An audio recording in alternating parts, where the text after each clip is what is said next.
City This Planning conference will Commission, now be recorded. February 11th. It's 3:33.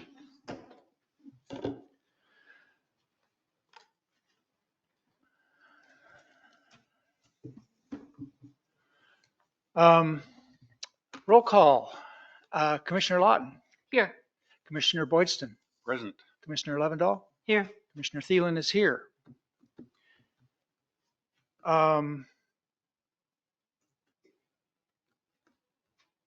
Chair comments. I'd like to welcome our guests today. It's nice to see people here. We feel we're doing something important. I'm glad that other people do too. So thank you for being here.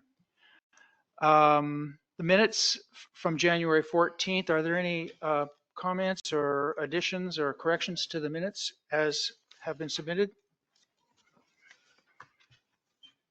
I move we approve the minutes.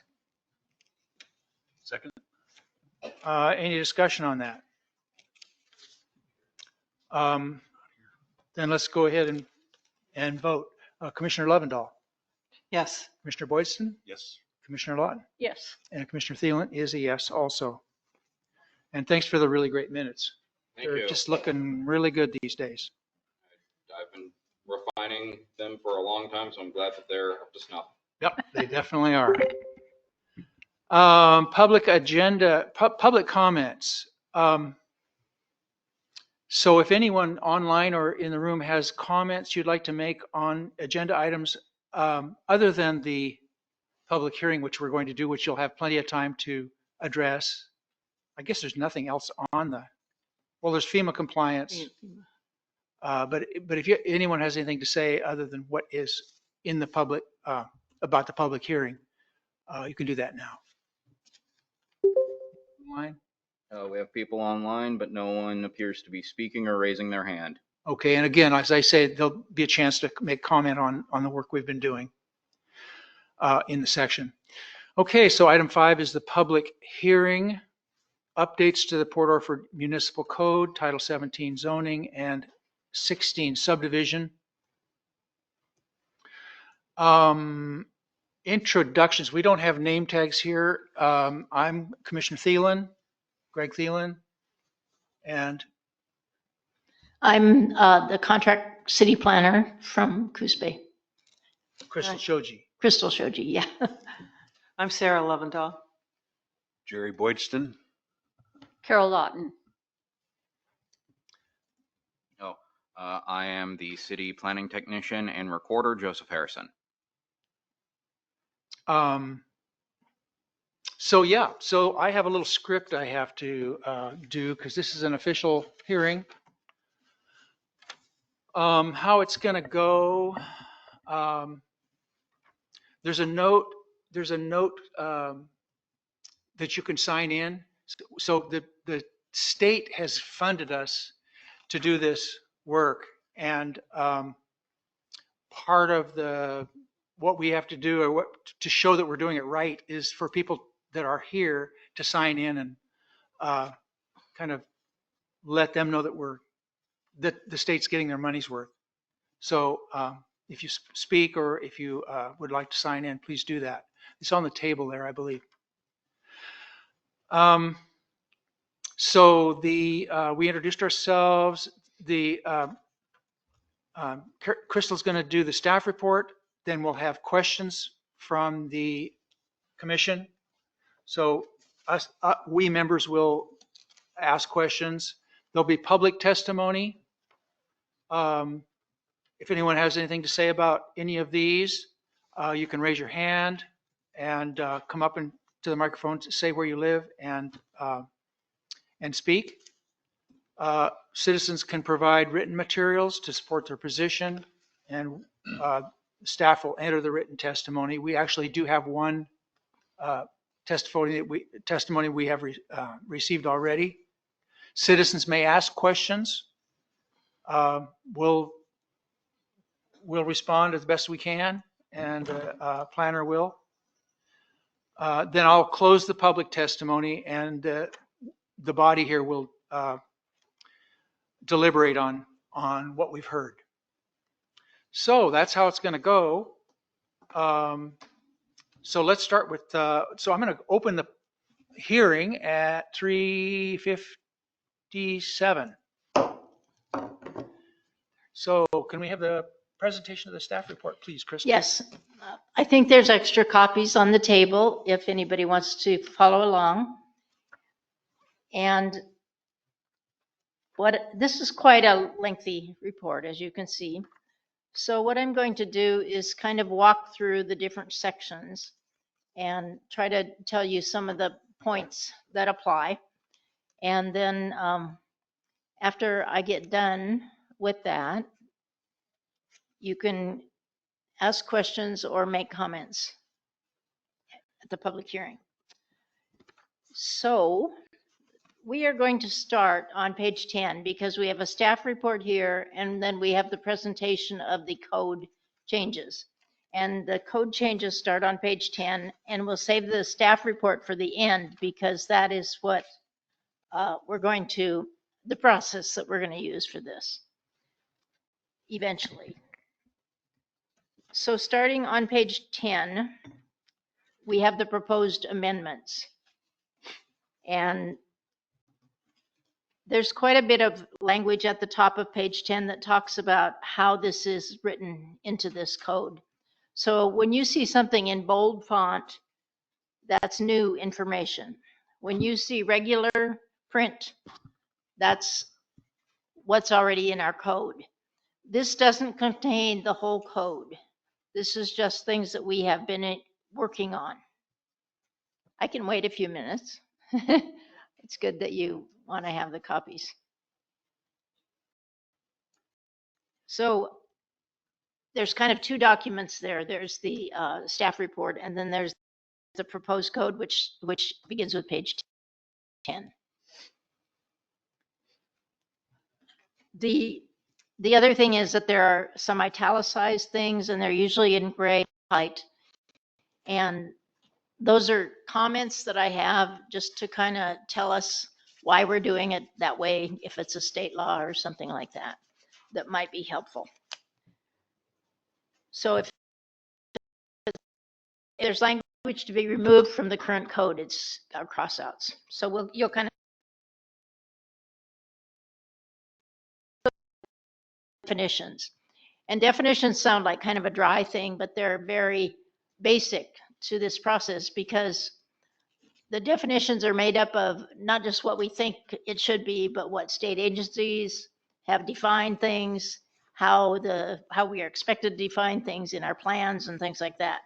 So there's a lot of changes to the definitions. You see the first one on the bottom of page 10 is accessory dwelling unit. Well, we didn't have that definition before because that's a new thing that we are proposing in this code, and you're going to see a lot about that.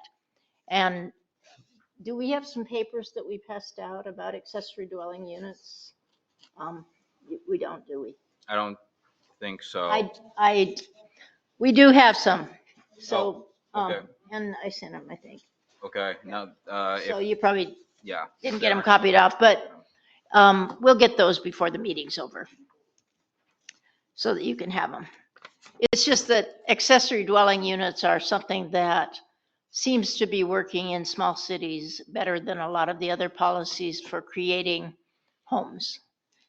Because accessory dwelling units, as you can see right here in the definition, mean a building or structure incidental and subordinate to the principal residential use and structure. So you can have a structure on a lot now, and if this code is adopted this way, then if you wanted to have an accessory dwelling unit out of your garage, made in your garage made into it, your attic, a total separate building, those things are all possibilities, and they won't have a lot of review. They will be something that you can come in and talk to Joseph and probably be approved in shorter period without a lot of extra money to do that. So we know that they're doing these around Oregon and all around the United States. People use them for their families. You know, if they have a kid that gets married and they want to live separately, or they used to call them granny units. There's a lot of different purposes they're used for. Or you could just rent it out to somebody else. Okay, page 11. You see we had apartment house as the old definition. We're calling things multi-unit or single unit or duplex because we don't refer to things anymore in planning as single family, because then we had to define family and nobody was following the rules anyway, because it said that you had to be related by blood or marriage or something like that, and it's kind of outdated. That's none of our business nowadays. Going on down that same page 11, we have new definitions for child care facilities, and these came straight out of state laws.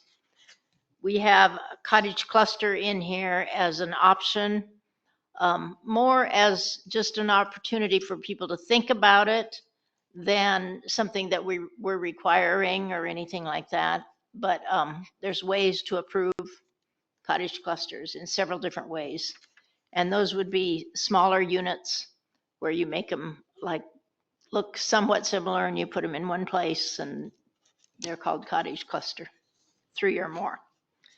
Okay, on page 12, again, we have more about multi-unit dwellings. That would be apartments. New definitions. Down at the bottom, we have a definition for guest house because we have had these always in our code, and guest house would be something that doesn't have a kitchen. It would be like an ADU without a kitchen. As we go on to page 13,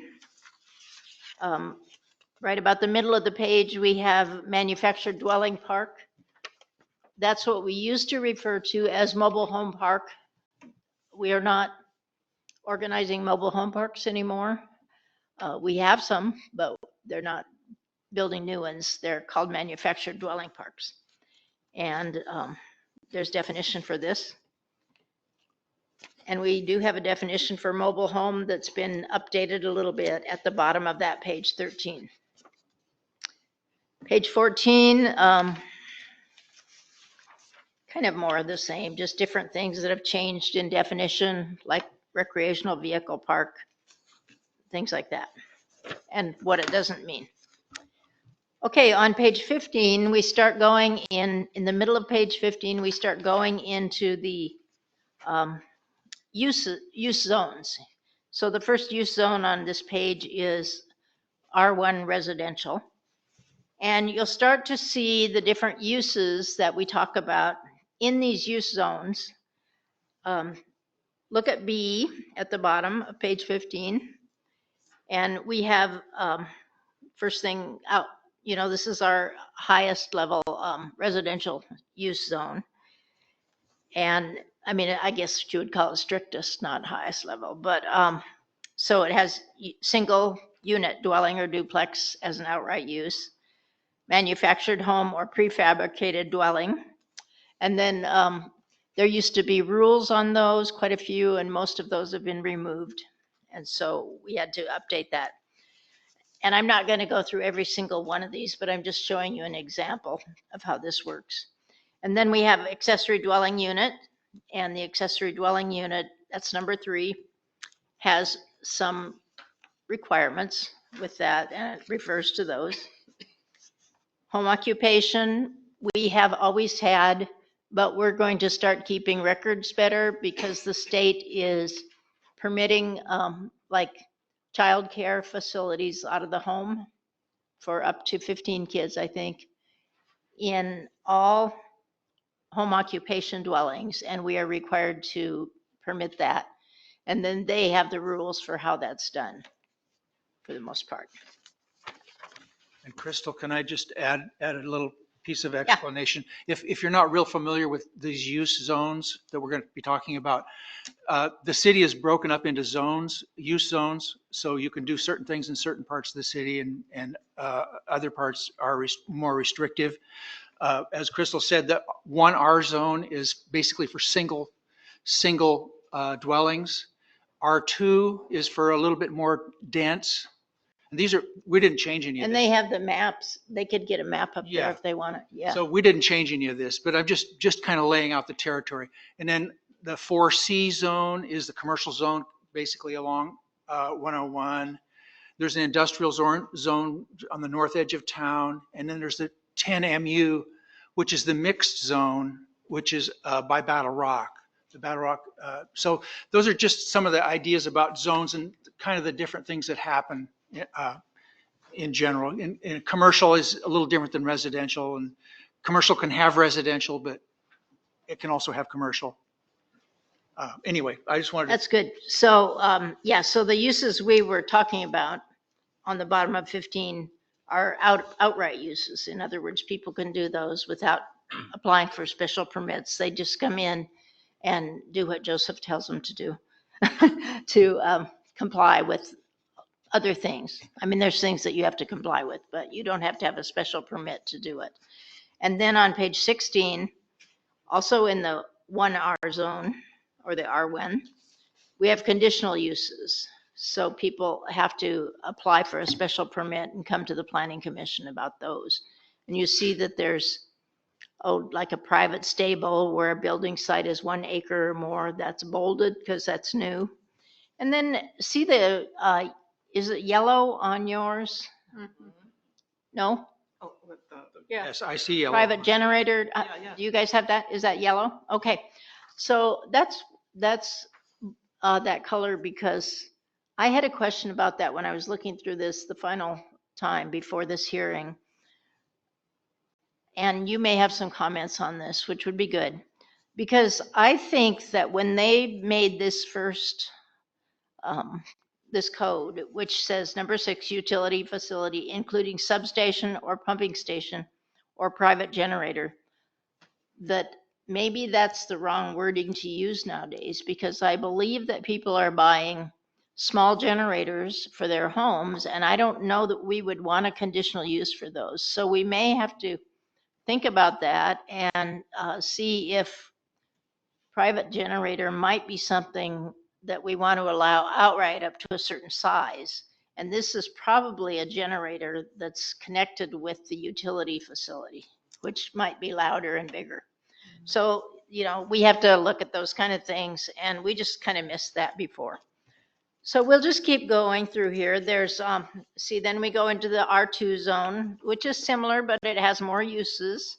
That's on the bottom of 16. It starts and it goes through page 17. Yeah, it's not up to 15 children in a family childcare. It's up to 12. But again, you see the accessory dwellings. You see down in the conditional uses, manufactured dwelling park, which the state told me just a few days ago that we shouldn't have it as a conditional use because they're trying to make more housing. And so we're probably going to try to be finding a way to make that an outright use that has certain conditions added by the city or something like that. Okay, on page 18, that's our 4C zone, and that's the most liberal zone that we have. It allows many kinds of businesses, it allows many kinds of dwellings, and it doesn't even have a minimum lot size. And I think that that's a modern idea now. I mean, we've had it so long that it's an old idea that's become modern again because many cities now are trying to make zones that allow everything, and that's kind of one that does without minimum lot size. Okay, then the next one, we have the industrial 5I, and that has a few different uses that are a little bit more obviously industrial. You get to the bottom of page 20, there's conditional uses that include a number of things like a heliport and manufacturing plants and things like that. And on page 21, then we go 21, 22, 23. Until we get to 23, we don't have too many uses changing in these zones or new uses or anything. But on 23, we have the Battle Rock zone. And the Battle Rock zone, as the chair pointed out is down by Battle Rock and in that neighborhood. And there are, again, this is one that allows a lot of different uses together. You can have commercial uses, you can have residential uses. There's kind of a tourist orientation to some of the write-up for the Battle Rock zone. Because it goes on and on. You go to page 24, you start to see standards for how they want you to build things to try to make it more design friendly for tourist uses and things like that. And then on page 25, there's more design standards that are part of that. And these design standards are for commercial structures. Just to try to, if you're building a new structure, to try to make them look more interesting to people, maybe by having some features. And see, most of this was already here. We just took out a couple things at the top. On page 25, it's all in regular font, and so that isn't new. Crystal, you have some of these, section 17.16.040 in green. Is there any reason Where it's is in that? green? Well, it's on 18. It's on a couple of pages, I 18? noticed. Page 18, B3, but it also shows up on a few others. 18B. Manufactured home. It's just in green. Oh, and I don't those know are if green because I had to do this from the website, and it decides what color it's going to print them. Oh, really? Okay. Yeah, so it doesn't have anything to do with what we're doing, really. It's just, Mhm. that's how it prints. Okay. Thank you for pointing that out. I don't even notice it anymore. Okay, then we go 25, 26. We're still on Battle Rock stuff. 27, Battle Rock stuff. 28, Battle Rock stuff. At one time, the city did quite a study of that area, and there was a lot of citizen input, and that's how we ended up having a lot more definitive design features and things like that in Battle Rock. Okay, page 29. We, at the bottom of page 29, we have taken out a lot of 29 and 30, a lot of stuff that was required of manufactured dwellings, and we don't require that anymore. The state is not allowing us to require it, and we don't need to. When they first came in, I guess people were thinking that they were lesser than stick-built homes, and that needs to go away. They should have the same rules as stick-built homes, and so that's what we've done here.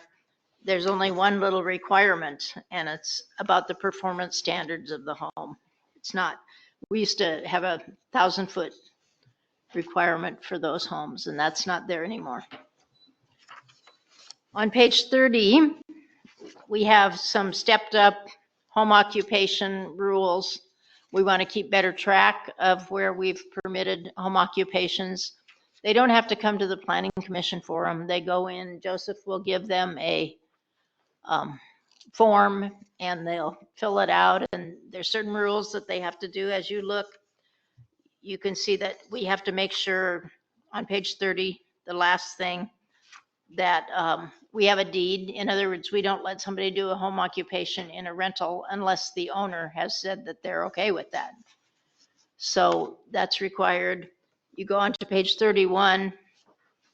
There's other rules about having a home occupation. It's not supposed to look like a business. It's not supposed to have cars coming and going. So that's all incorporated in this. And then if they start growing too big for that, then we have to call them to come forward and see if they want to step it down or if they want to move to a real business site or something, so that we don't have home occupations making the neighborhoods into commercial areas. Okay, on page 32, we start with our accessory dwelling unit rules. So you can kind of look through those if maybe you already have, but there's a number of requirements to keep that secondary to the home that's on the site. There's a size requirement, a maximum of 600 square feet. Has to comply with all the setbacks. On the top of page 33, we're going to take out that first rule because a legal expert from the state has told us that we shouldn't have that in our requirements about mailboxes. And it isn't a planning thing. We just put it in there because we thought it was something people should know, but It's just a post office thing, and they Yeah. just won't deliver. Yeah. Block it. yeah. It doesn't Right. pertain to us. Okay, and then going down page 33, we get into this section called planned unit development. So a planned unit development is a development of a property in a way that doesn't pay strict attention to to the size of the lots. You have to have a equivalent size of lots. But in other words, you might be on a promontory or something where there's a nice view and you want to save that for everybody to use. And so the people can apply for a planned unit development. So they have the size that they would have if they had 10 units, if they're putting in 10 units. But a lot of it could be open space. So it's just a different way to build things. And we haven't had very many of those. It's been requiring 3 acres. And we're taking out the acreage requirement. If they can get something in a smaller area, that might still be good for the city and good for them. So that's what we've proposed there. And then we have a lot of procedures for the planned unit development and how to do it. That's on page 34. And what we expect them to do in the site plan, 35. Of course, they have to show how they're going to have water and sewer and a lighting plan and all kinds of things, like any group of, a subdivision would have to have most of those things too. This is just a little Question. different. Would that include a gated community? Would that be A what a community? gated community? A gated neighborhood? Would that be considered? It could be, depends on if you put a gate on it. I mean, if you put a fence around it, but it's not necessarily a gated community. We don't have any rules, but we would want to know, we would require them to tell us if they were going to do that, if that was their plan. I think you could do a gated subdivision too. I mean, we don't have anything that says you can't. In Port Orford. Right. Okay, going on. Let's just skip over to page 37. We have some things that are conditional uses, and we start the conditional use process at the bottom of page 37. And we will come to some new things in here. Page 38. Can I just make another Yes. comment? So if you're not real familiar with this, it took me some time to figure this out. There are, what's the regular use, a listed Outright. use? Outright. All right. There's Permitted, a permitted outright. There's 2 categories of permits. Permitted outright means you're going to build a house or something in a zone that has houses, and it doesn't go to the planning commission. There's no other, the city reviews it and so forth. If there are any things that are like, if it's a super big building or it's something unusual about it, it would be a conditional use. So it would be reviewed by the planning commission to make sure that all the conditions that are like in our zoning codes and in our comprehensive plan are all being followed. So there's just 2 kinds. One's pretty simple and the other's a little more complicated. So these rules kind of tell how the planning commission would apply their thinking to this and when they can do that and how they do it and things like that.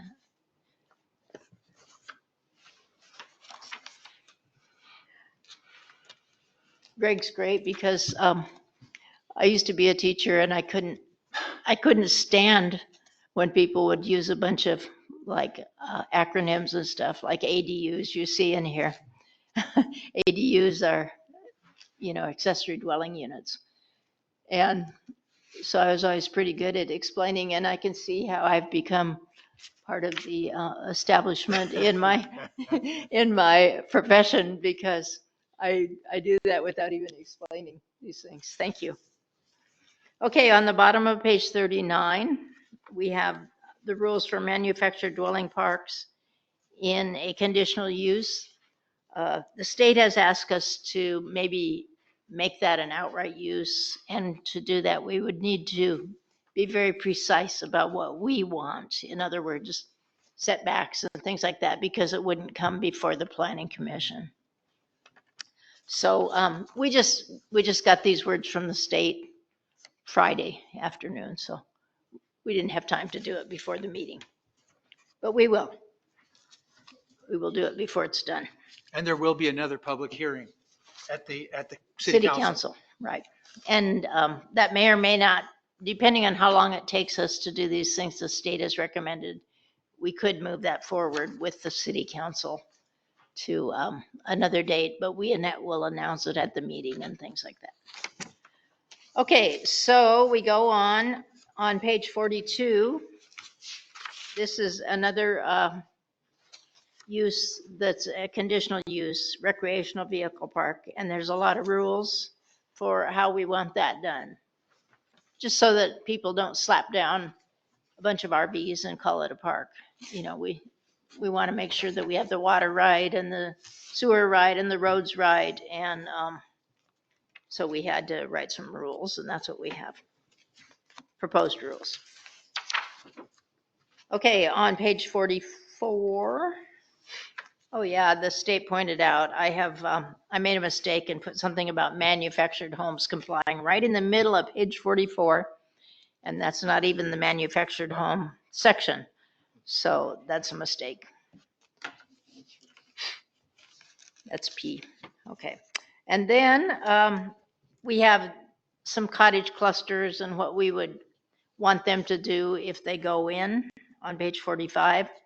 It's number 5 on page 45, where they get to choose 3 features that would maybe make smaller 900 square feet buildings look somewhat similar, and they could, and make them look like a nice, cute little section of town. Then on the bottom of page 45, we stepped up our time limits on conditional use approvals and some definitions of how people would appeal a conditional use, how many times they can come back and have it extended and things like that. How it gets revoked. In other words, if somebody has a conditional use and it's a structure that could be used for a lot of things, but they're misusing it or something, then it could be pulled. It would just, it doesn't have to happen very often, though. Okay, then on page 47, we have site plan review, which is intended to be an easier way than going through a conditional use.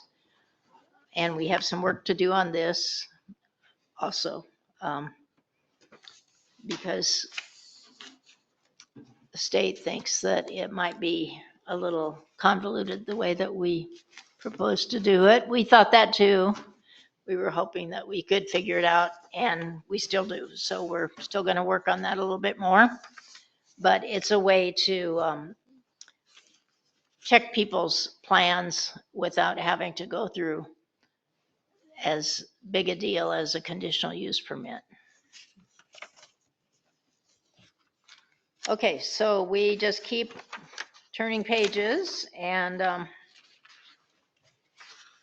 pretty soon we get to planned unit developments and how they're described in the subdivision code, and we have some new rules for those that go through to the end of this section. So that's a lot to absorb, and we don't expect you to absorb it, but I hopefully it just kind of helps you figure out how this is organized and helps you kind of zone in on zone isn't the right word, but hone in, I guess, on what it is you might like to talk about if you do testify or if you have questions. Crystal, could you explain why we're doing this?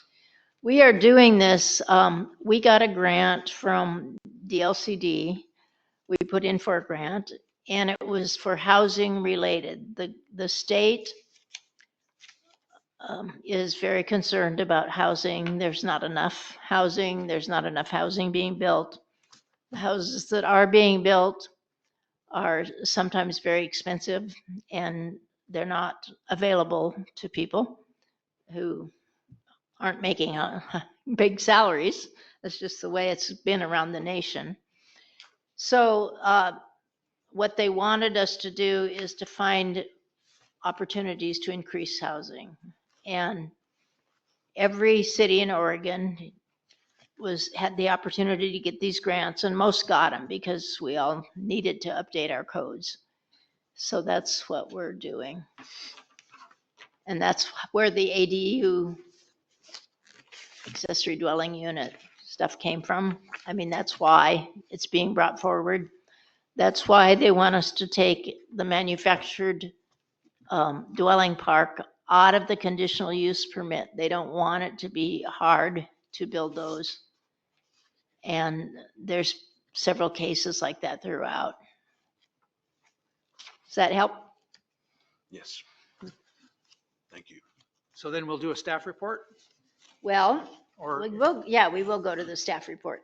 and then we can have questions from the, Anytime, yeah. Sure, yeah. Yeah. So going back to page 1 of this, 1 and 2, you'll find that that page 1 just kind of starts setting the tone. And page 2 has a little bit of a table of contents, so that if you're looking for some certain thing, like accessory dwelling unit or something, and I know you don't have tabs on your papers, and so hopefully this would be helpful. And then on page 3 through 6, 3 through 9, we have the criteria and findings for everything that the Planning Commission does. We have to address the codes, and we have to do what are called findings, which are how are we complying with the codes. So this whole section, 3 through 9, takes different code language that we have about doing an amendment and tells us what we're supposed to be doing, and it's in italics. And then I made findings that we could use, or the Planning Commission can add more. And the findings say why we can use that, why it applies. We have, after we have information about how you do zone amendments. We also have a comprehensive plan, starts on page 5, that has the vision for the city that we had to have acknowledged by the state of Oregon. And we did this in about 1980. And then we've had to update it. We updated it last in 2019. And we have to show that we're complying with our own vision for the future. And so there's a lot of stuff about citizen involvement and how we're doing that. Thank you for being here. Glad to have citizens that are involved. And then there's actually a policy back here in this that I made findings about. It's on page 8, and it's from our comprehensive plan, and it's about statewide planning goal for housing and how we're complying with that. And this particular update would comply with that because it says we're supposed to have diverse options for housing and things like that. And so that's pretty much what we're doing. And then on page 9 are some ways that the Planning Commission can respond. They're going to take public input. They have the next meeting to review what your input is, the state input and things like that. And then if they need to carry over the city council hearing, they can ask the city council to do that, or they can make their recommendation.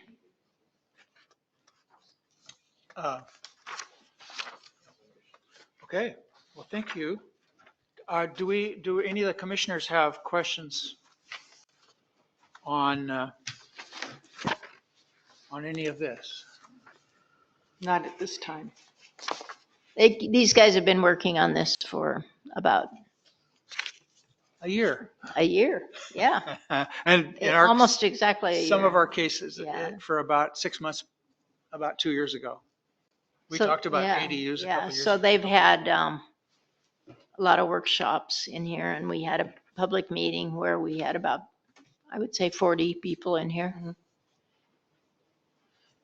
So if no one has questions, would anyone that's here like to testify or That means you could ask questions. ask questions? Please come up to the microphone.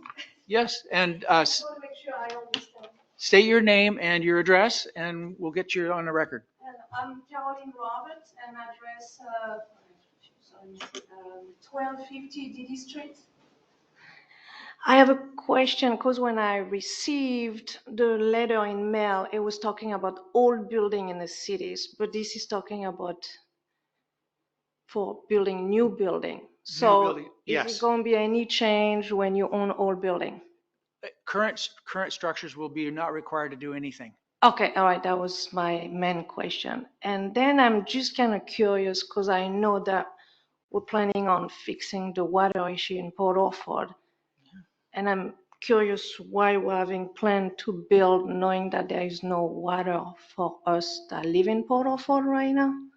So you're asking, How can we There's build no water. more knowing that we don't have water? yeah. So this is the planning commission. We're planning for the future. And Okay. and from what I hear from the city council, it won't be long now that the permits to dredge the reservoir are in place and the funding is in place for that. And I think they just need to find a time with the weather to actually do the work on the reservoir, and we will have water again. And I'm hopeful that we will once again be able to build All right. with water on property. Got it. So from when we got all the water issues set up, then this will come into a way to build more in Port Orford.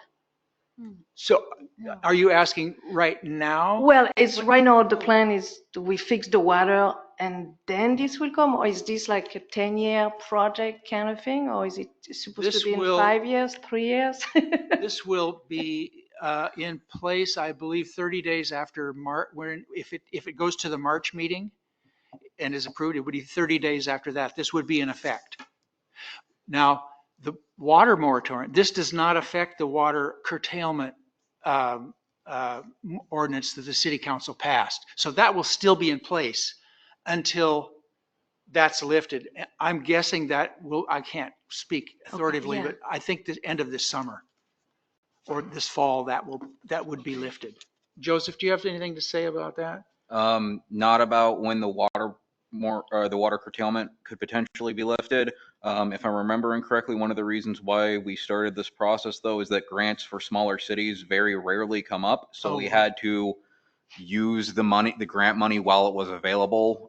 So that way we didn't lose the opportunity to do it right now. Because we don't know when another opportunity like this would come up again. Okay. And the housing that whoever is planning to build, is it going to be just pure low-income housing? Is it going to be a mixed? So the city is not building anything. Okay. What we are doing is we're creating a roadmap for developers to be able, ways that they can, or homeowners can put in an accessory dwelling unit on their property. Okay. So, which they're not allowed to do at this point. So we're basically opening the door for that. So when this is passed in March or April, you would be able to build an ADU on your property. the planned unit developments, you could do that. Now, there may not be water available yet for that, but we have no control over that. Okay. But when the water does come in, you would be able to hook up to city water at that time. Got it. Okay, thank you. Thank you.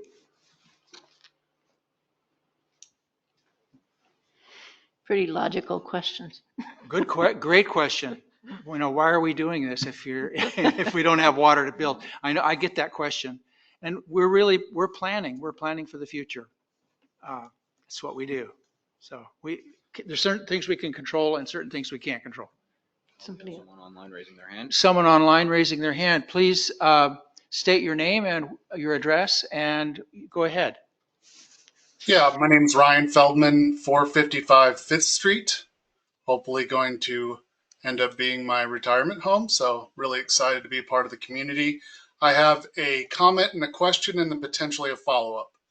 The first comment is that in all of the areas where the ADU is referenced in the individual sections related to those zones, it comments on section 17.16.090, and the actual section is 17.16.080.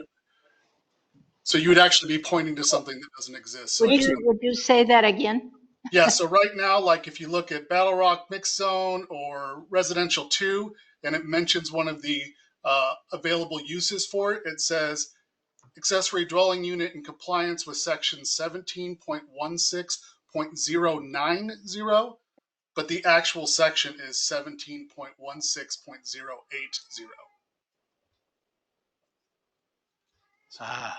That's true. Hmm. I saw it. Oh, 80. Thank you. Excellent. That's a mistake. I do a lot of contracts for and have read through a million of these, so like totally understand. When you start working with so many things and you have so many different chefs working in the same kitchen, it's bound to happen. Like there's no way around it. So I guess my first question is related to ADUs, because I guess my house is technically a multi-unit dwelling today, but as we think about the new definition of an ADU, the secondary place, the apartment above my garage is technically an ADU. Would those be grandfathered in to not have to follow the new regulations, or how does that work? If they were done recently and they were done illegally and we have a way where we know that and we can trace it, they maybe aren't grandfathered in. We would try to get them grandfathered in. But a lot of this stuff, we don't have any way to know. And so if it's been there for a long, long time, yes, it would be grandfathered in unless. I mean, it's been there for a few years. It was actually rented as a long-term rental for a long time before I bought the house. So And an ADU would be a long-term rental. well, yeah, no, now it's a short-term rental. So the question being, Oh, do we well, have that to, would be part of the short-term rental code. There's a the city Yeah, has a short-term rental understood, code. but in the accessory dwelling unit, the criteria, it says it is not permitted to serve as a long-term rental. Or In other it words, is they're- always when they permitted- build it. it is not permitted to be a Yeah. short-term rental. It's not permitted to use as a short-term rental. Okay, but ADUs are not permitted to be used as a short-term rental. no, I understand that, but previous, what would be called a multi-unit dwelling, which I think is technically an ADU under the new regulations, it's already been there and is being used as a short-term rental. And now this new rule would come into place that would make it not available to be that. Well, there's also rules that the city has about short-term rentals. Yeah, And no, I've followed so- up those and have all the correct licenses, et cetera. Everything Okay, has been done. I have my so licenses. if that's true, if it already has the correct licenses and everything for a short-term rental, then that's what it is. Yeah, I just think that based on the way that the law is written, like all the other pieces of, this is from someone who knows a lot about writing laws and or reviewing laws. The way it's written today, a lot of the different documentation starts by saying new this, new that. This one just says any ADU, right? So if you don't put the terminology in there of new, then Thank you. you're basically saying that, and there's no grandfather clause written in there, then basically you're saying everything that was prior, everything that's been built that is kind of an ADU prior is no longer falls under those rules and regulations. It falls under this. Well, Mr. Salzman, there was no ADU rule, so there would not have been it would not have been classified as an ADU previously. And if it was to be classified as an ADU, it would be, no matter when it was built, it would be subject to the universal building codes. So to say that it could just be automatically licensed as a dwelling, if it hadn't been inspected, I'm No, guessing I mean, the county would need to inspect. as far as I know, everything from a building code perspective was followed in building the unit. A local builder went through the entire process, and it was considered at that time like a multi-dwelling unit, basically a front house, the main house, and then a secondary unit over the garage that has its own entrance and everything. Can I So- ask you what zone you're in? I'm in the mixed use zone, so that would be my second question. If In you're the not, TNMU. yeah, if we're not going to change this rule, it would seem to go against the rules and regulations and the of the current write-up of the MU zone, meaning that there can be hotels. It's for tourism.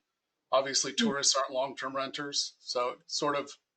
Could you put your concern about that into a email or something so that we have something written that we can look up and see what it says and even communicate with you further if we want to? Yeah, should I just send it to Joseph, or that's who? Yeah, that would be great. Yeah, Yeah, that we've talked a few times, Joseph and I. So yeah, thank you. That would be very helpful. yeah, no, I'll write up. I'll like anything that I notice that like you might need to make adjustments on, just because I can't help Perfect. myself when I'm reading through these things. I'll just mark up in there, and then Don't I'll. find too many. No, it's fine. It's fine. Again, it's like, when it's 50, 60 pages long, like, and Yeah. it's super dry. But yeah, I'll write a long sort of email that sort of belays everything that I've, That would be going really through. helpful. and then hopefully we can either adjust the rules or have a definition that changes that. Because I would guess that there are people currently who have what could be construed as an ADU that was built that are using it for a different purpose or whatever, and they're going to be like, wait, what? I don't know. I mean, I just think that the way that we've pushed the definitions of duplex and adjusted multi-use, et cetera, that some things that we didn't think were that are now going to be considered that by the letter of the rule. So I'll write it up, and hopefully we can, come to something on that, because it would obviously adjust the way the place is being used now. Well, didn't the rules concerning short-term rentals change just within the last few years? Yeah. So if his apartment that he's using as a short-term rental was already happening before we changed the rules, We're not going to go in and You rip can't- people out of you there. can't go after him and say, no, you can't do this. There's not the quantity restriction in the 10MU for No. short-term rentals. So Yeah, but I'm not sure. again, I'll be clear again, is that there isn't in there, except for it says they've added the ADU phrase in there and made it connect to, well, not quite right now, but they've made it connect to this adjusted section. So by the rule of the law, short-term rentals are allowed in that section, except for ADUs where they're not allowed, is how the law as proposed is written. Correct. That's correct, an ADU not. Well- But then you could still have your apartment be a short-term or long-term rental because you're in the 10MU. Yeah, but again, that's not, I'll write it up, but that's not how it's currently written. Yeah. Yeah, write it up and send it to us. Thank you Rather very than much. waste everyone's time, I'll write it up for you. And yeah, I was aware that the rules changed, I was like involved. And as soon as, the short-term rules changed, I went ahead and filed all my documentation and got that all taken care of as well. So, I'm in compliance as of today, but I'll write this up and then I'll get off the microphone so other people can Well, ask. nothing in this new code is intended to make you out of compliance, but it's good that you have concerns so that Yeah. we can deal with them. Right. Just working with the people here, what I've noticed is everybody is really easy and good to work with. And so in the end, I just wanted to point out what it would actually say from a legal perspective, and how that might work. So anyways, all right. Thank you so much. Thank you, sir. Other comments, questions? Yes, sir, please.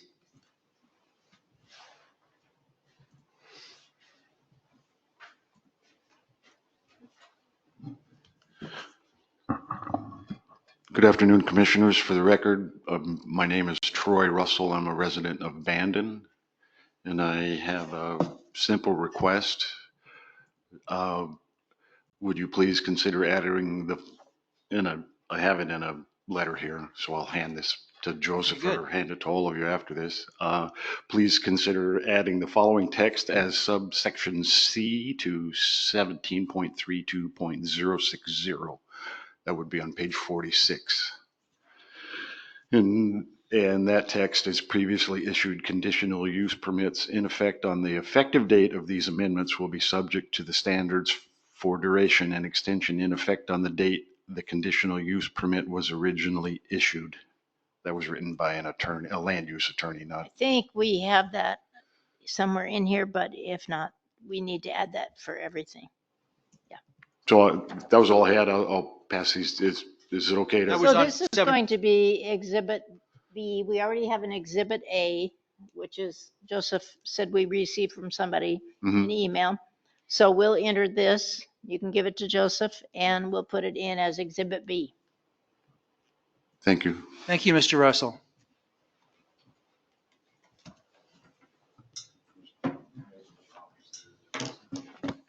Yeah.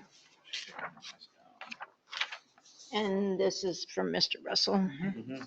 And what was the first one, Joseph? Who was that from? The other written testimony we received was from Mr. Guy Vernon. He submitted written testimony in the form of an article that he submitted to me via email this morning. It is an article from The Atlantic titled "America Doesn't Have a Housing Crisis, It Has a Moving Crisis," Okay. which will also be added as Exhibit A to the moving forward, and I'll make sure to link it in the minutes so people can read it. Can you pass our copies down? Oh, sorry. Pass it down. Thank you. Thank you. Other comments, questions?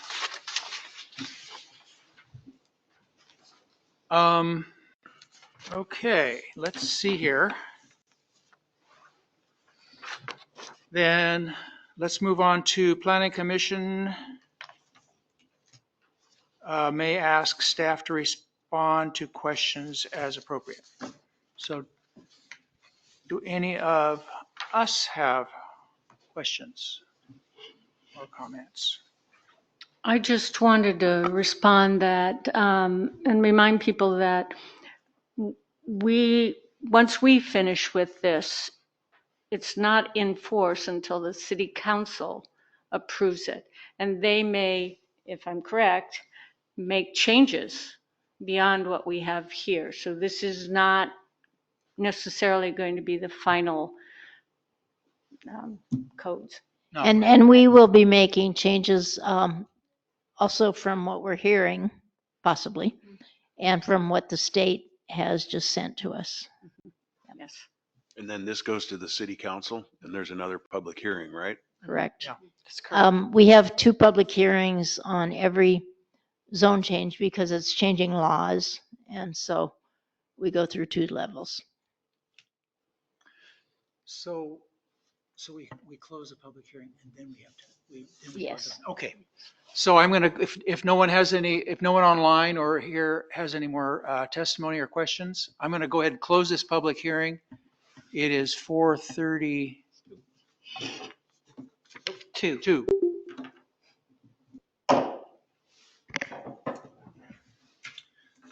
Okay, now we deliberate. So I So, think we have some work to do yeah. on the site plan review thing. Yeah, maybe our attorney or whatever he is online could be of use to us. We wrote the site plan review, which is chapter, do you want me to talk about it a minute? I think we should just talk about it, yeah. Chapter 30, chapter 33, page 41, no, 47.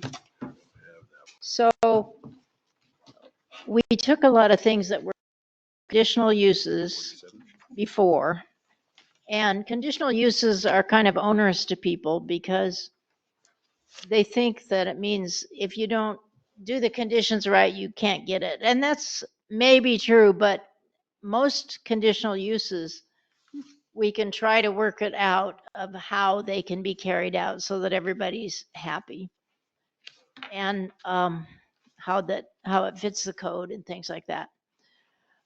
But the state has indicated that this is a housing thing and that we shouldn't be doing manufactured housing parks as conditional uses because they already have a bunch of standards that they apply through Oregon building codes. And we didn't want it to be a use that had a lot of discretion. In other words, they don't want us to be deciding a lot of new things when somebody proposes manufactured dwelling park, to be coming up with new things. And that's what happens in a conditional use permit. It's kind of a free for all and everybody up here gets to say what they think should happen. So I think they want us to get more strict with our exactly what we want, how much landscaping along the perimeter, how many parking spaces, different things like that we want to go with that, how wide the roads are going to be in the park. All these things that we have maybe not explained well enough in the conditional use permit. In other words, we get more exacting with exactly what we want so that it can be done through a site plan review, just so you kind of check off and you say, yes, they're complying with this, they're complying with this, they're complying with this. And so they want us to make this site plan review more of a check off than we have it, which is hard. So you're suggesting then it's a checkoff for the planning staff. Well, yeah, they don't want us to, they don't necessarily want it to, at this point, we can contact our attorney. We're not fighting with the state. It was just their suggestion that would make us vulnerable to lawsuits. And there's now a housing, some kind of a office up in Salem. I think it's in Salem. It could be in Portland for all I know. That helps developers and cities and counties with their housing, and they want to be able to tell people exactly whether we are following the law or not. And they had some concerns with us having a site plan review where there was some loopholes instead of exacting things. So we have to figure out how to do that section a little bit different, I think, and have our own lawyer that we consult with so that we know that we're on solid ground. It's a little hard for Port Orford because we don't have a constant lawyer. So we can't just call someone up and say, is this going to work for us? So what we're going to have to try to do is to hire a lawyer specifically for that use, a land use lawyer that will help us explain it better so that the state thinks it's solid. Can we just find examples of other communities that have already Well, have a, some of the things that are not good are out of other communities too. So we have to, I mean, if we see somebody that's just done theirs and we want to copy it, and the state might give us a sample of what they would like to see. The thing with us is that we're way different than the cities that the state works with. And so cities our size all through the state are just visiting with people about their applications. And I mean, they just do. It's kind of an old fashioned way instead of being so precise. And they don't think that's going to work with this new housing organization up there that's watchdogging and helping. And so we have two choices. We don't do it at all, or we get it more precise and try to make sure that it would work. So it looks like there are two issues here. One is the state is requiring us to have outright use for some things that we may have as site plan review. In other words, or we have as conditional use. So that's one category that, so moving a use from conditional to outright is one of the things that they're talking about. And the other thing they're talking about is the specificity, what a word, the specificity of the site plan review itself.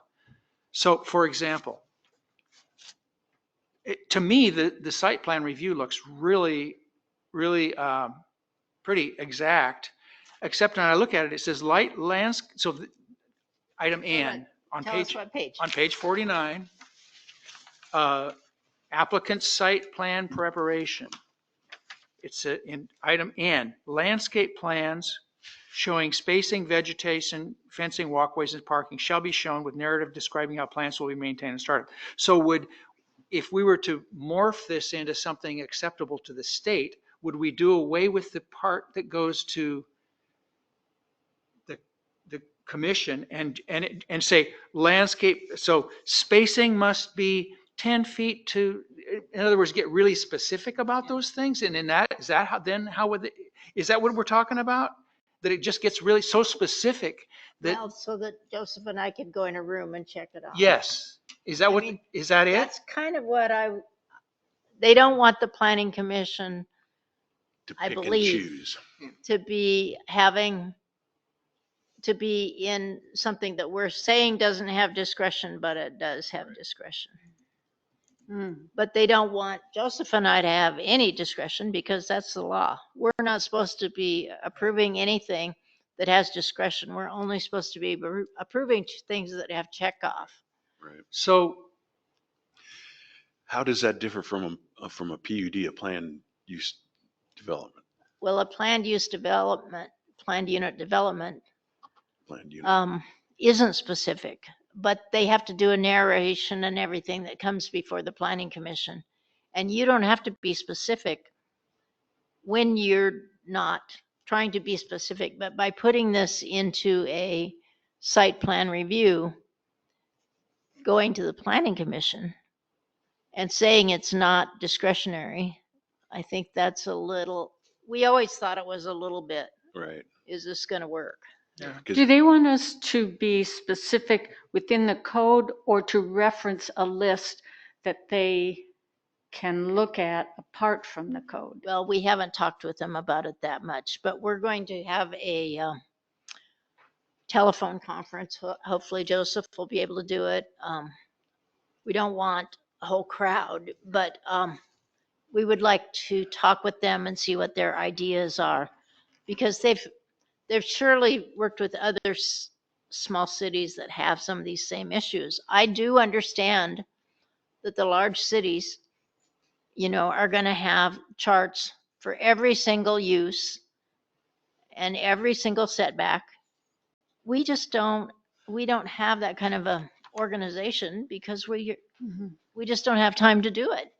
So here's a suggestion. I don't know whether this is what we're going to do or if this even fits into bounds, but what if the things that need discretion, we just move them into conditional use and we're just, don't be afraid of it.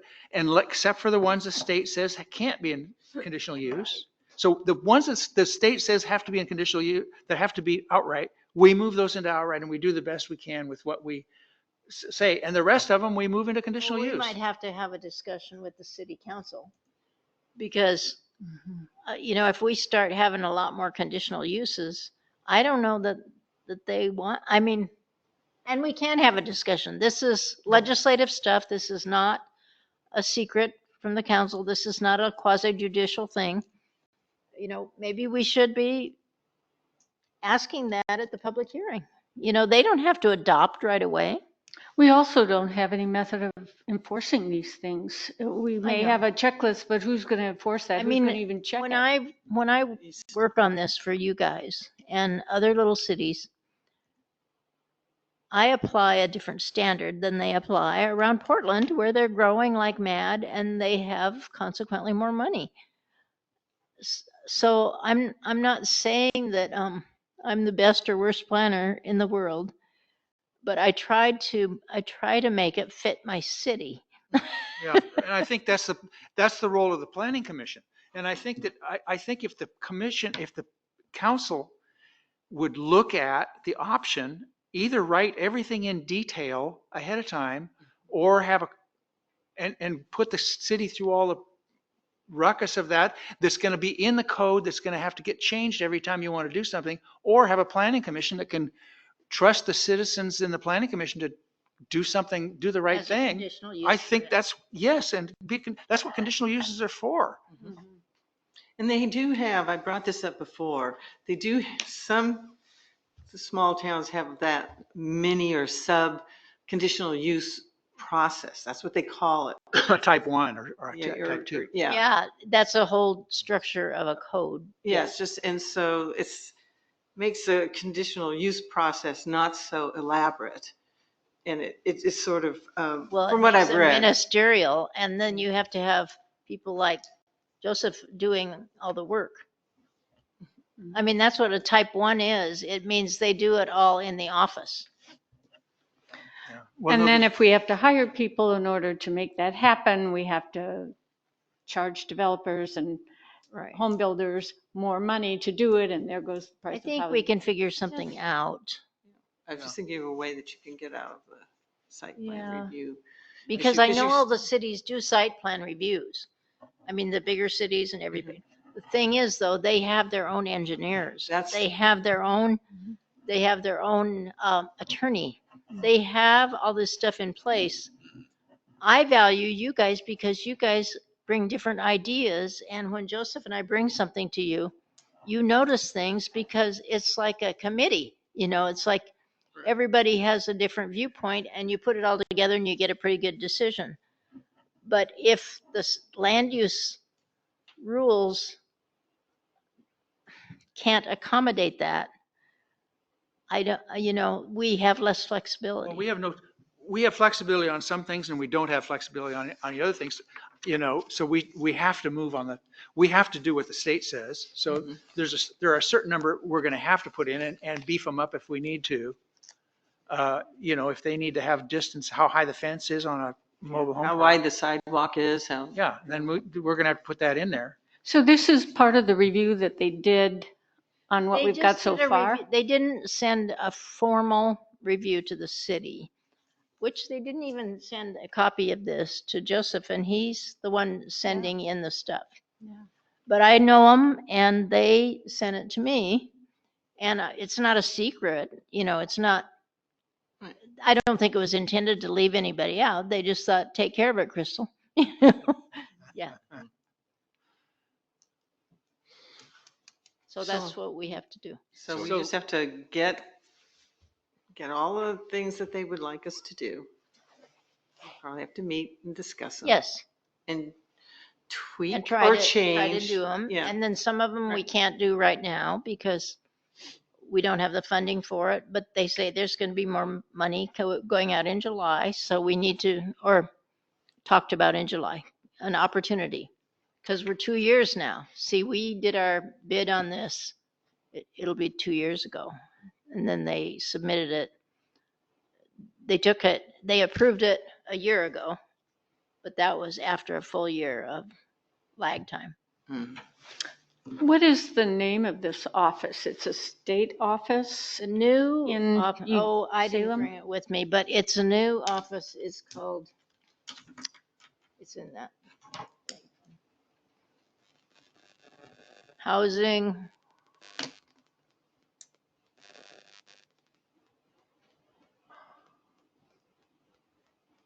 Housing Accountability Office. HAPO. Oh, Housing Accountability and Production Office, HAPO. Oh dear. And they're going to, and honestly, I knew they did this, but I didn't know that it would have anything to do with us. Because I'd never heard anything about what they were doing. And then I find out that this guy that wrote to me, because he wrote back nicely and said, the reason I did this is because this is my job. And he's like, I don't know if he's an attorney or what, but he's got a whole team. So this becomes guidelines, checklists, and parameters for construction of a manufactured home park. Correct. And so when somebody comes in and says, I got 5 acres, I want to do a manufactured home development, there'll be setbacks, there'll be street dimensions, there'll be required sidewalks, or But see, the setbacks, shouldn't that all of apply? our zones don't have setbacks. Right. We only want it for the use. But In it's other a- words, you don't put a great big use right next to a bunch of little businesses and homes and stuff. But when you without it. place a manufactured home in a residential section, you still have to maintain the setbacks that are Of required. the zone. If there's a setbacks in the zone, Yeah. but Commercial or wouldn't. our commercial zone doesn't. So this have. becomes more like a planned unit development in a way. No. Well, it does because you have common areas and you have homes. And Is there something that we can do that you need from our meeting today? well, I have to think about this. I didn't even really read that till Yeah. today. Yes. Yeah, I mean- okay. When we're just sitting here, I just want to do all I can to help this. Well, I move forward. always knew that was iffy to have the planning commission doing site plan reviews. I thought it might work because we said it wasn't quasi judicial. We tried to take out, but I understand where they're coming from because they don't want us acting like, they don't want you guys having two Having our roles. opinions about what we think it should be. I guess, yeah. I think Opinions. that's, Well, isn't it true that even if we thought it was not a hearing and it was not challengeable in Luba, that it might be challengeable in Luba because we did say something. yeah. So that, I think that's kind of the, And you have to understand that we've been pretty lucky here. We've only had a few things that went to Luba and we have survived them. We haven't had to go through with them because we do a good job on our procedures and stuff like that. We Joseph sends out the notices, we try to follow the laws. And most of the little cities that I've worked with have had hardly any. did you get mine? I mean, in Douglas County, Riddle and Glendale and stuff, they're just using their old codes. They have the same comprehensive plan they've had since it was first made, I'll check with the county. but Is this the only section they're asking for that kind of detail? well, this is the section where we Okay. we tried to convert it from conditional use because we didn't think they would like that, and they don't for some things. They're trying to make things things are changing. And they're changing more like big city. They're getting to be more like big cities. And, you know, I think if we're getting grants from them and stuff, we have to play. Mhm. Although I know there's many small cities that don't play, but they could get in trouble too. And I think that the coast, we're under a little bit more scrutiny because we take money from the federal government. Our money probably for these comes from the federal government, FEMA. We don't even know if they're going to be around. I know. Better get your money while you can. I was like, And Noah, I mean, Noah's That's been, for sure. you know, they're talking about getting rid of Noah. Noah? Crystal's gonna be out on the street corner. I mean, there's all this. I know, stuff going on. and the grant funding, and I mean, and that's so much of what we Yeah. rely on as a small city. So, Well, we'll do the best we We can will, and with what we can. we'll try to come back with some recommendations. do we So, need to meet sooner than our we- next meeting? can I call a meeting? I'll bet I can call a meeting. Yeah, we'll need to meet before the city council. Yeah, but we in have to have March. our information before we can meet. Right. We can't, I won't set a meeting today, No. but I think I can call a meeting. Yeah.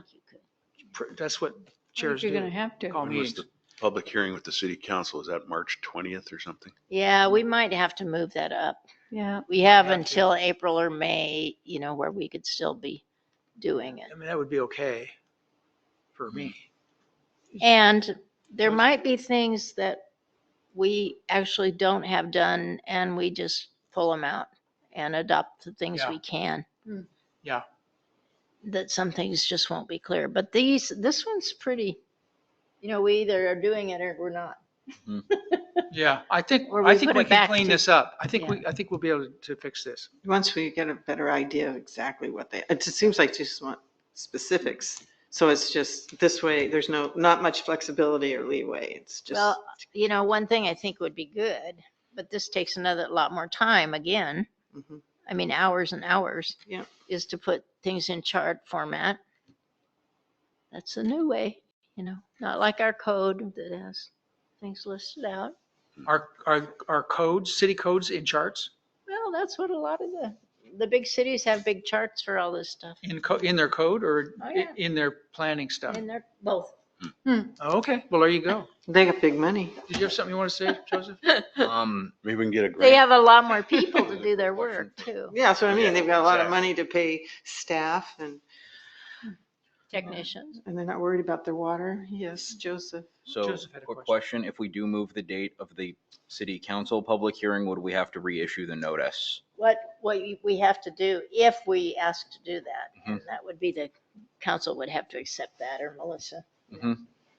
We have done our publication. Mhm. And what they call it is a continued meeting, and then we Mm, put it on the door and we Okay. put it in the notices, Okay, the- that makes in sense. the agendas and stuff each time that it's Mhm. postponed till such and such a date.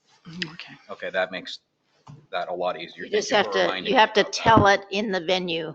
Yeah. You know, the city council would have to say it that day. We would have it posted on the door. I shouldn't, And we've done that a lot. should I have Every held this city meeting does. over?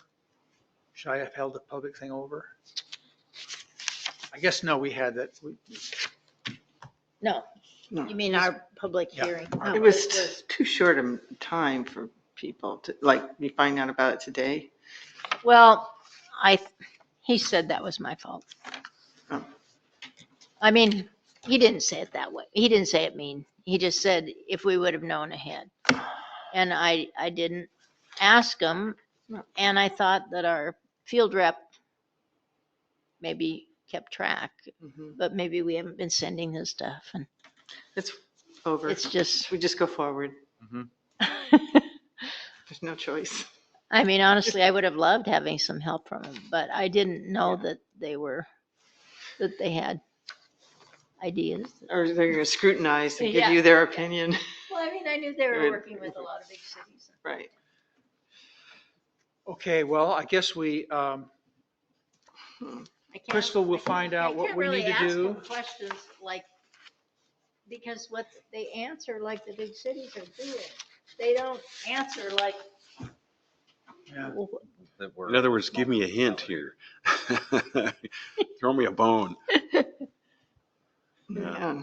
Well, okay. We'll, just we'll go get forward. it figured out. Okay, and- well, thank you, Crystal, for Well, being willing I'm sorry to that, I'm sorry that this, dig back in. this is It's okay, we're all. we're convoluted, but just- I also understand that it is kind of a little and convoluted. It's not, I mean, the burden falls on you. It's not, don't be sorry for us, because we're just citizens. We come to a meeting and, know. it's not a big deal. And if the city council can meet a month later, it's not a big deal. Right. Well, sometimes I think I know too much about planning stuff. I mean, Mhm. I don't know about what they're doing in Portland, but I know how this stuff was developed and how we should be accommodating Mhm. people. Right. Crystal, have you put this past the group that usually you confer with? I know you've interacted with other planners and so forth. Well, they haven't been talking about this stuff online. Hmm. I think everybody's busy trying to get their stuff done because they're all on the same timeline. Yeah. Hmm. So we have deliberated, and our next steps are, I guess, that Crystal is going to look into it further and find out what Well, we and need to do. we're going to have a conference call. with Yeah. Joseph and Melissa, if they want. Mhm. I'm inviting our leader I will go. and we're going to talk about this stuff with the planners That'd be great. responded to us. They have offered. That's and good. We will do it. Okay, so the First next step. step is getting more information from the state of Oregon about how we should proceed. If they have some ideas. Okay. for how. Because we have a pretty good idea of what the context of what they're asking so far.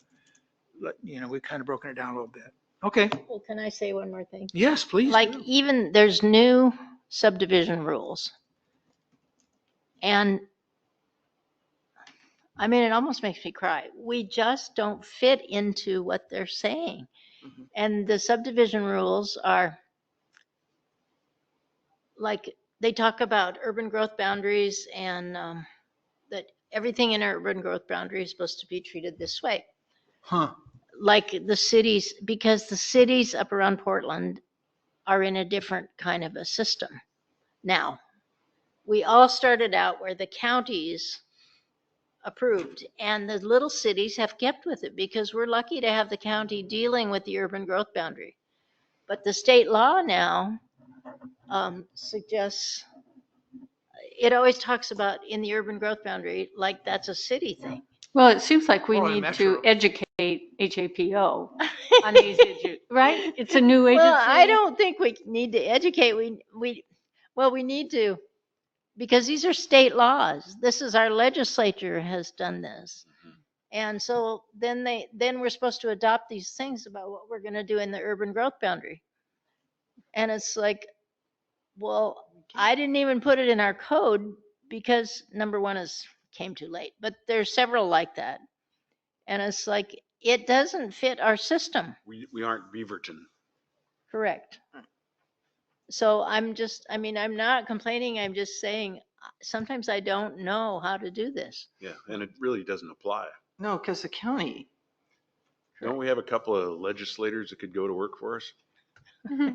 Well, that's what they need. They need a small planning section that has different rules. And these rules that we've been getting from the legislature, they say cities over 10,000 are here. And I mean, now we're getting all these things in pieces anyway.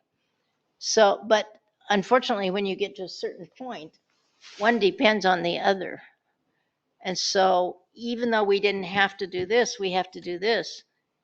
And we missed a step in here because that's when everybody was doing the step that led to this next one that we have to do. So they're not consistent. It's not like we're always exempt. It's like we're exempt of certain things because they decide to be exempt. And then it puts us, then we're into this other thing. And it's like, well, how do we do this? We don't operate that way. So I don't know. isn't there a league of small Oregon cities? Mhm. I wonder if they have any? They do. There is. There's a League of Oregon Cities, but I think there's a League of Well, Small yeah, Cities too. that's when they meet down here, because when I was mayor, Coos Bay wasn't invited to them. They were the only ones that weren't invited to the coastal meetings, and that was because we were with large cities. And everybody else was with small cities, and finally they said, oh, you can come. Yeah. Thank you. All right, And that's, okay. this Discussion items, planning clearances approved since last meeting.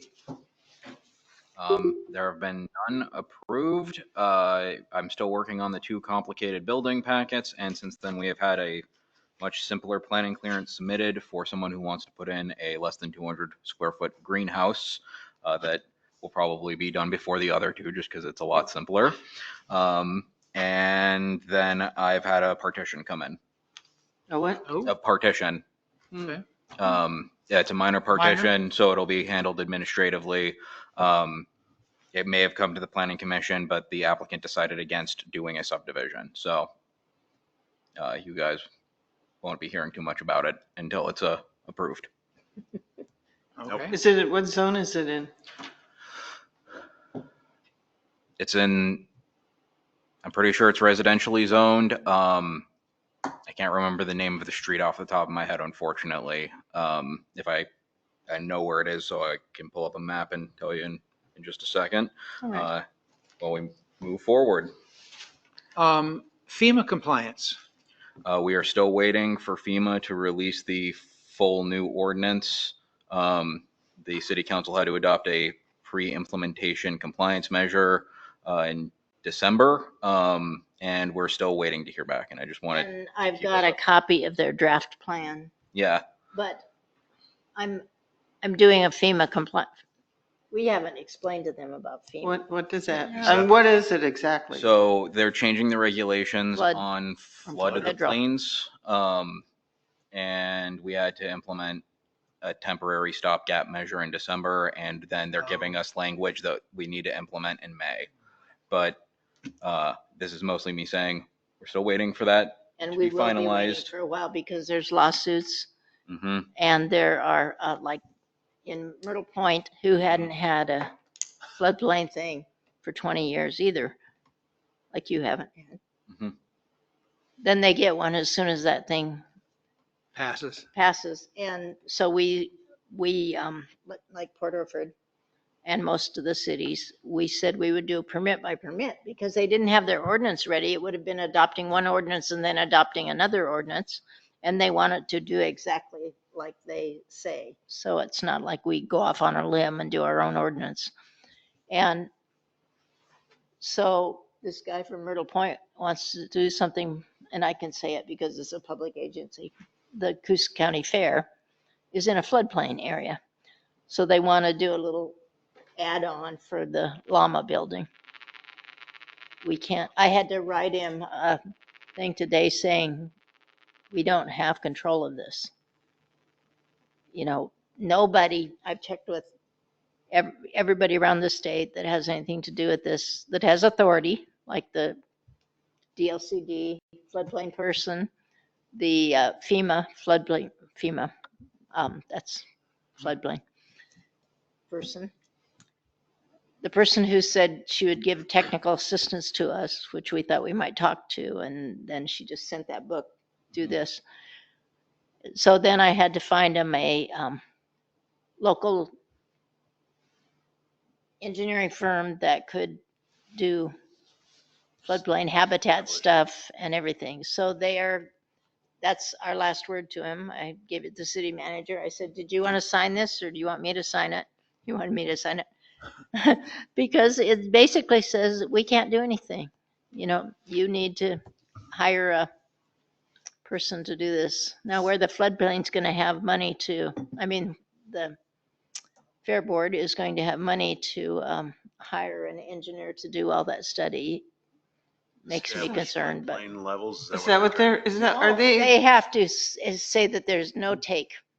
Yeah, No it's 0. coho and no, what's the other, the ones that are like, Chinook. no, it's coho and it's Steelhead? Steel- Lampreys? Steelhead, yeah, Yeah. steelhead. No coho and steelhead will be Impacted by the Impacted. development, by yeah. this use. And it's a pole building, but they have to go out like what, 180 feet? Oh, that's right.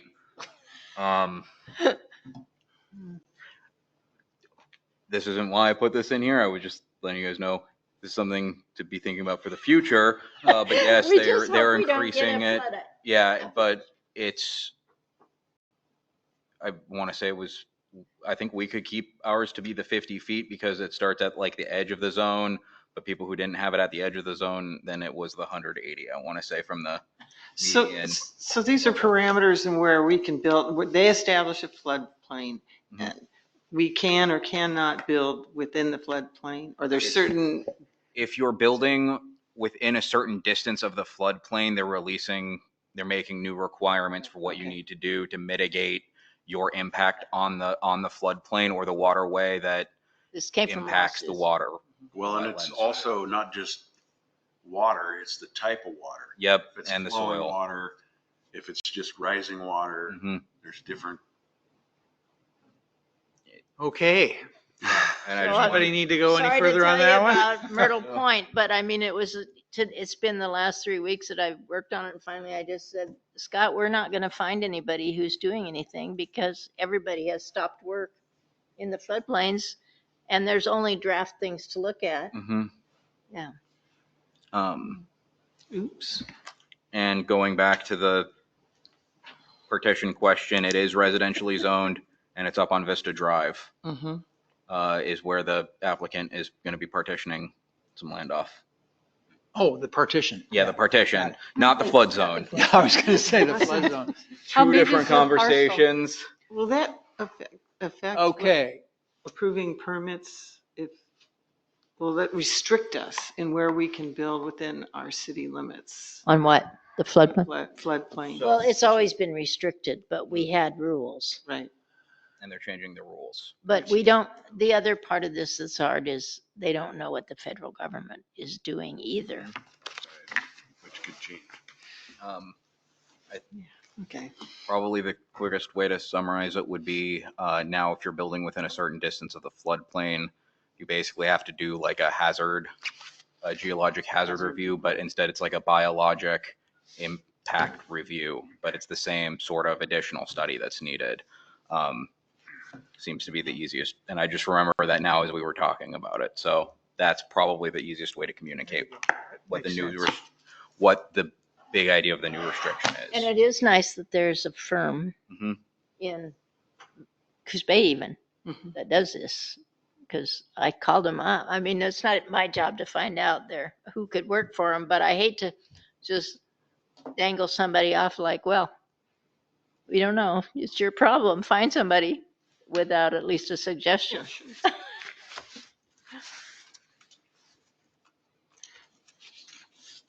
sure. okay. I'm gonna move on. Move And I'm going to create another little topic here.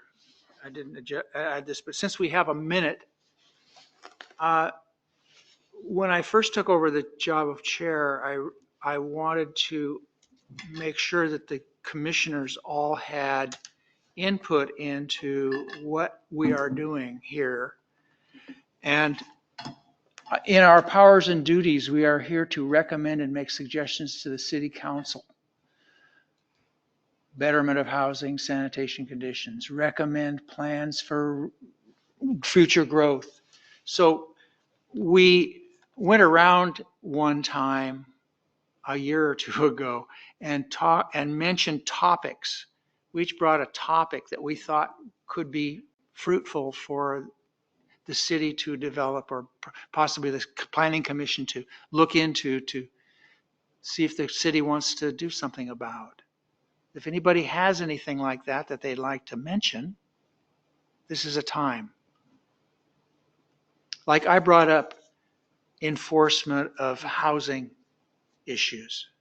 You mean like One time. derelict building removal? Derelict buildings, yeah, That would be something I would North Bend is doing that. suggest. yeah. So, It and would I've, be good to know what they're so doing. that's one. Do we Yeah. know what what the code is on a, And I don't want to get into a long discussion now about that. There are codes and Melissa is looking into it. So it is a topic but it is, I want to just do a quick subject. that's what I would be, Derelict buildings, DB. unsafe and Anything else? unusable. I may have mentioned it, but I forget what the response was. Being with the fire department, that we don't see a lot of numbers on homes, Oh, you mentioned this, and home numbers. home numbers are critical. House numbers are not visible. Sometimes they're non-existent. So for emergency purposes, that's really something that's needed. Okay. Thank you. I was for enforcement of the derelict codes and enforcement. I mean, I don't even know how we're doing with our STRs, where we're at that, you know. Okay. Well, what about also, speaking of enforcement of right-of-way blockage? Is that something that we can talk about? Because there are many streets around here who have maybe working, but mostly non-working vehicles and motorhomes. Codes and stuff. Yes, sitting in the right-of-way, city's right-of-way, and That should be a blocking, Police issue, wouldn't it? well, I don't know. Well, it's enforcement. It is. It's enforcement. It's enforcement. It's all good. It's all good. Okay. I have noted that. I think that is a police issue. We had that problem on California Street where a guy had his RV parked out in the Oh, in the middle of the road. and For a long time. neighbors complained and the police came and ultimately forced him to move it. So right now, it has to Here. be based on complaints. Yeah. Everything is That's what I complaint. understand. So the stuff is in the code. So the codes are there, but it's an enforcement issue. Okay. And there is, and I have heard, possibly when the police are driving around, they're cruising the streets. Patrol, I'm sorry. They don't cruise, they patrol. Why do they call them cruisers? They patrol in their cruisers. Cruisers, we should write a novel. But anyway, perhaps if they see something, they can stop and say, hey, I noticed this, maybe there's a way we can wrap that into. It's not part of our thing, but it's part of how we can expand our enforcement because they're out there. Okay. But I have nothing to add at this moment. no, I don't either. But I'll think about it. I wanted to open it up and I want this to be a citizen. So it's in our comprehensive plan, and we saw it today. It says this planning commission is the official organ basically for citizen involvement with the city. We are it. So that's why I was welcome to people to come and wanted people to be on the commission and have these ideas up. Okay. City planner comments? Was there anything else that needed attention other than derelict and nuisance buildings, ordinance enforcement, and housing number visibility? Was there anything that came up when I had to step out real quick? No. No. Okay. Thank you. We do need another planner though, right? hmm We have one vacancy. We have a vacancy. I'm sorry, what? We have a vacancy. We have a Right. planning But commissioner. what's happening on that? Are we advertising? At city council meetings, I usually try and bring up commissions or committees that do have vacancies. And now that we have room at the community board on Raise, because we were able to take down our consumer confidence report on our water, we'll be putting up a list of committees and commissions that have vacancies and how many vacancies they have for what position. Is it on the city webpage as well? I will be putting it on the city webpage once I get it completed. Those of you who are on other commissions or committees might have received an email from me within the past month, basically asking for confirmation of current members and how many vacancies you have, if any. Mm-hmm. Thank Great. you. Thank you. We also try to recruit. Yes. I know. I have a Yeah. flyer at the co-op.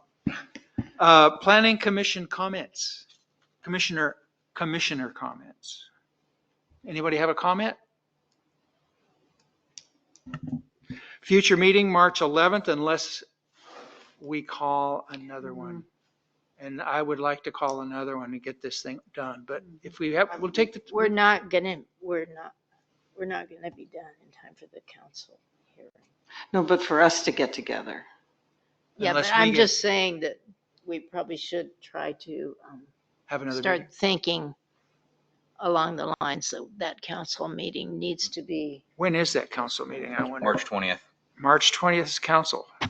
I'm fairly certain. I will verify, but So conceivably, Yes. we could meet on March 11th and a week is a little bit short of turnaround for Crystal and I to Yeah. even just taking, if everything we, was agreed on, Okay, I'd still have to take out all of the redlining and get it in one coherent form and get it formatted. so which let's will say take a we little bit. had it. So would 2 weeks from today? Let me look. If We we, have to have something to look at. I know, but if we did, Yeah.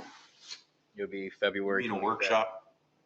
a Finish up. meeting, a planning commission Special meeting. session. So we can. Probably work on need- I that. will be gone for a couple of weeks. But you'll be back by then. Oh, no, you No. I'll won't. be back till You're March gonna be gone. 7th, When do you leave? next February Thursday. 25th. Okay, well, let's not, Can you? we'd have to do it without you. Well, Virtually? could you be online? From Baja. Well, you'll be. Oh. Yeah, they got phones down there, You dude. have phone, you have a cell phone. Get your little umbrella and your little drink and, Gonna be. We'll We've give had it, city we'll give it, councilors join from Thailand. we'll pay for your international plan. I think we should have the meeting. Wherever the commissioners are. Yeah, we need to have that meeting in Baja and it needs to Yeah. be a city expense. There you go. Okay, let's not talk about it. Other than that, we're going to meet on March 11th. So I am going to now adjourn this meeting. It is 5:20. Have it in there. Thank you all. I was going to tell you about the 090, wasn't